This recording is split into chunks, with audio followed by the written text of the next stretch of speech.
Good morning, students. Welcome to the science class. Today, in this class, we will discuss about water of crystallization and also one more compound, that is plaster of Paris. Now, first of all, we will discuss about water of crystallization. What is water of crystallization?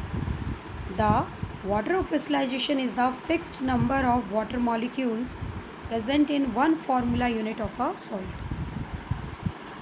It is water of crystallization किसी भी salt में one formula unit of a salt, एक formula unit जो salt है उसमें जितनी water of crystallizations की संख्या, fix number of water molecules उसमें जितने प्रेजेंट होते हैं उसको वाटर ऑफ क्रिस्टलाइजेशन कहते हैं.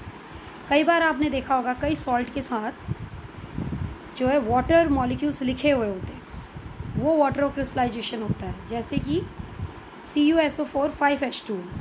तो CuSO4 तो कॉपर सल्फेट है, ये 5H2O क्या है? ये 5H2O है वाटर ऑफ क्रिस्टलाइजेशन. 5 उसमें water molecules water of crystallization present होते हैं. ये वाटर मॉलिक्यूल्स की प्रेजेंस की वजह से ही वो क्रिस्टलाइन फॉर्म में होता है कंपाउंड. अगर और इसके साथ साथ ही वाटर ऑफ क्रिस्टलाइजेशन उस कंपाउंड को कलर देते हैं. Water of crystallization also impart colour to the compound. Okay, if the water molecules evaporate, then it becomes anhydrous. अगर इसमें वाटर मॉलिक्यूल्स इवापोरेट हो जाएंगे तो वो हम ये कहेंगे वो क्रिस्टलाइन फॉर्म में नहीं रहेगा. तो क्रिस्टलाइन फॉर्म के कारण ही, जो वाटर क्रिस्टलाइजेशन के कारण ही वो क्रिस्टलाइन फॉर्म में होता है और उसमें कलर प्रेजेंट होता है. So water crystallization is the fix number of water molecules present in one formula unit of a salt. Now hydrated salt, जैसे इस फिगर में आप देख रहे हो, hydrated salt copper sulfate, hydrated salt. So copper sulfate pentahydrate CuSO4 5H2. जो जब इसमें हाइड्रेटेड मीन्स जब इसमें वाटर मॉलिक्यूल्स प्रेजेंट हैं तो ये कहलाएगा हाइड्रेटेड सॉल्ट. उस कंडीशन में इसका कलर कैसा है? ब्लू क्रिस्टल्स हैं इसके. और सेकंड फिगर आप देख रहे हैं, this is anhydrous copper sulphate CuSO4. ये केवल CuSO4 है. एनहाइड्रस ये हाइड्रेटेड नहीं है, इसमें वाटर मॉलिक्यूल्स नहीं प्रेजेंट है. तो इसका कलर कैसा है? ये वाइट कलर का है. ये कैसा कलर है? वाइट कलर का है, क्योंकि इसमें this is without water molecules. Okay, so water of crystallization के कारण किसी सॉल्ट में क्या प्रेजेंट होता है? कलर प्रेजेंट होता है. अगर वाटर ऑफ क्रिस्टलाइजेशन नहीं होंगे तो वो उसका कलर इवापोरेट हो जाए, वो वाटर ऑफ क्रिस्टलाइजेशन इवापोरेट होगी तो कलर भी उसका डिसअपियर हो जाएगा. Okay, now there is a table having some we can say famous compound and the formula with water of crystallization. Blue vitriol हम कॉपर सल्फेट को बोलते हैं. तो CuSO4 5H2. इसमें कितने वाटर मॉलिक्यूल्स हैं? वाटर ऑफ क्रिस्टलाइजेशन है 5 इसमें वाटर ऑफ क्रिस्टलाइजेशन है. नाउ गोबर सॉल्ट इसको बोलते हैं सोडियम सल्फेट को. तो Na2SO4, इसमें वाटर क्रिस्टलाइजेशन कितने प्रेजेंट हैं? 10 water crystallization are present in Na2SO4. That is called the Glauber salt. ठीक है. Now next is gypsum. In gypsum CaSO4 2H2, calcium sulfate dihydrate CaSO4 2H2O. 2 water of crystallization इसमें gypsum में present है. Now next है green vitriol बोलते हैं ferrous sulfate को. Ferrous sulfate that is heptahydrate. इसमें 7H2O प्रेजेंट है. 7 water of crystallization इसमें प्रेजेंट है. ग्रीन विट्रॉल, इसके कारण जो आयरन सल्फेट है इसके क्रिस्टल्स ग्रीन कलर के होते हैं इन 7H2O मॉलिक्यूल्स के कारण. नेक्स्ट है वाइट विट्रॉल कहते हैं जिंक सल्फेट को. ZnSO4 7H2, zinc sulphate 7H2O. Again इसमें जो है 7H2O मॉलिक्यूल्स प्रेजेंट हैं और जिसके कारण वाइट क्रिस्टलाइन फॉर्म में होता है. नाउ इप्सम सॉल्ट है magnesium sulphate 7H2O, MgSO4 7H2O. तो that is it is called Epsom salt, MgSO4 7H2O. So these are the some common salts with water of crystallization. Okay.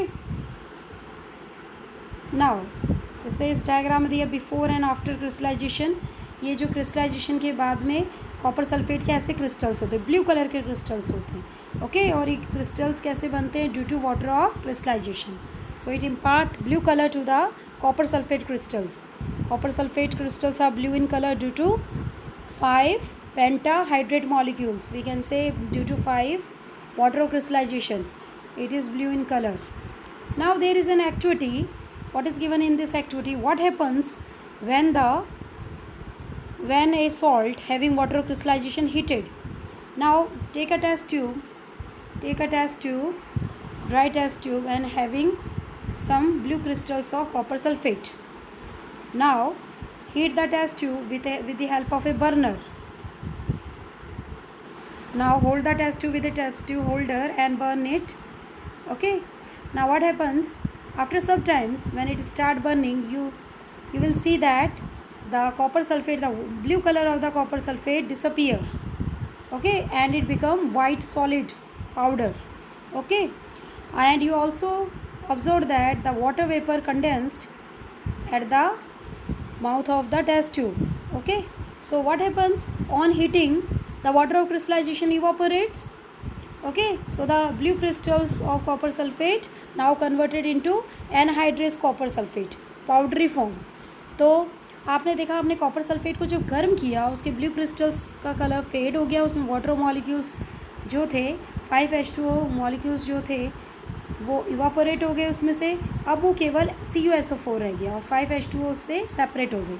तो CuSO4 कहलाएगा anhydrous copper sulphate without water, okay. Anhydrous copper sulphate कहलाएगा क्योंकि उसके जो 10H2O molecules थे वो तो evaporate हो गए.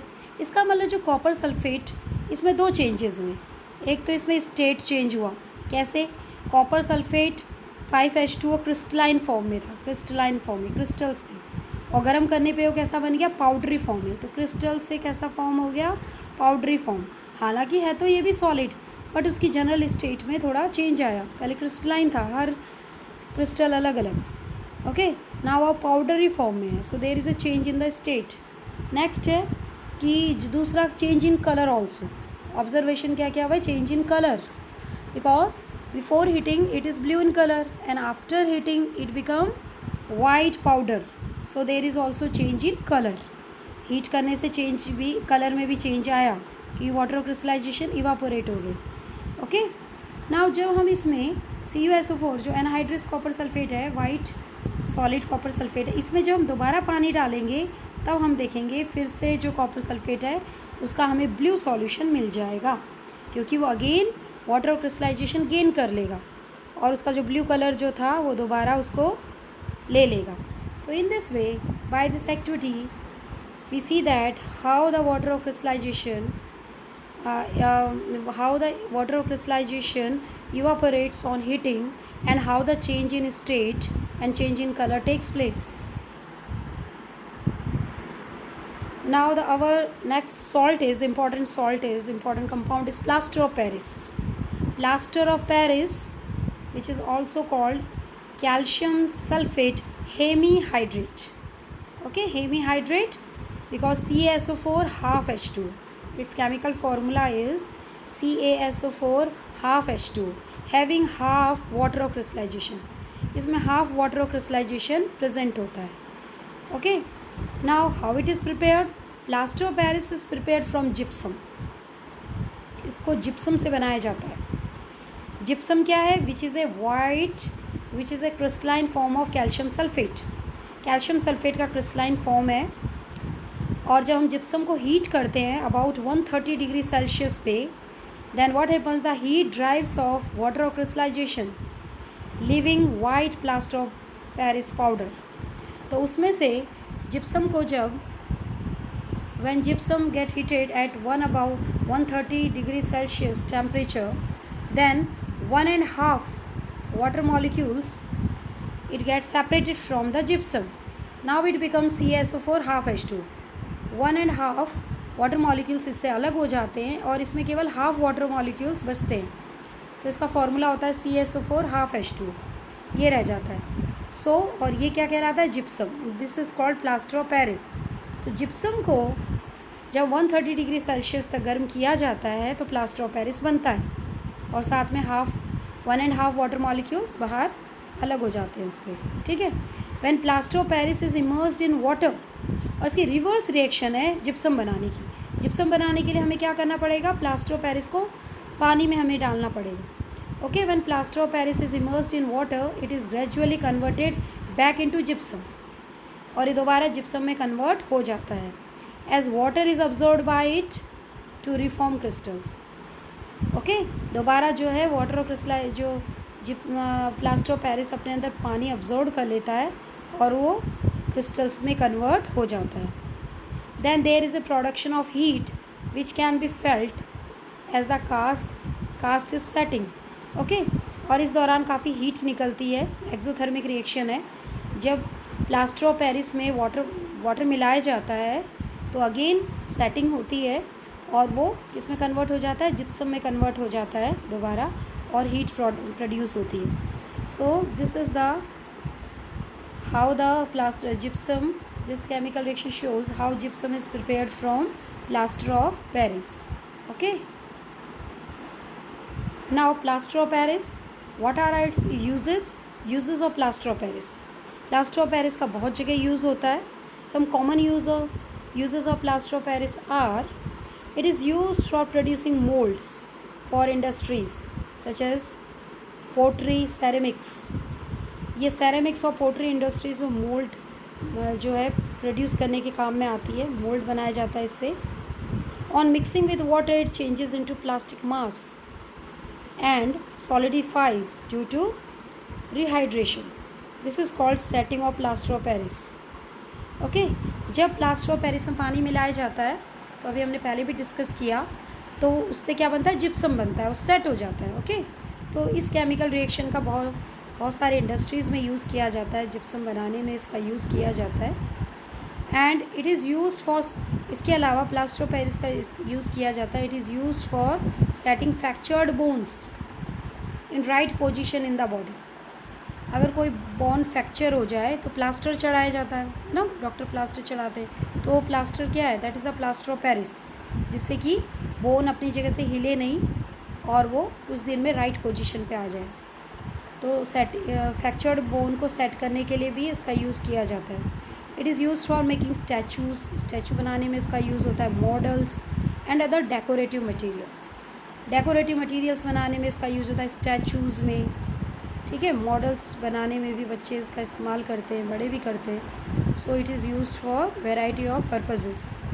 It is also use at fire proofing material, POP, ठीक है। POP is also use for fire proofing material. Fire proofing material में भी इसका यूज़ होता है, कई टॉयज़ बनाने में भी इसका यूज़ होता है। So there are wide range of uses of plaster of Paris, ठीक है। सो स्टूडेंट्स, ये कुछ इसके यूजेस थे। Now this is all about this topic and all about this chapter, that is acids, bases and salts. So go through this topic, read it carefully. Okay students, thank you.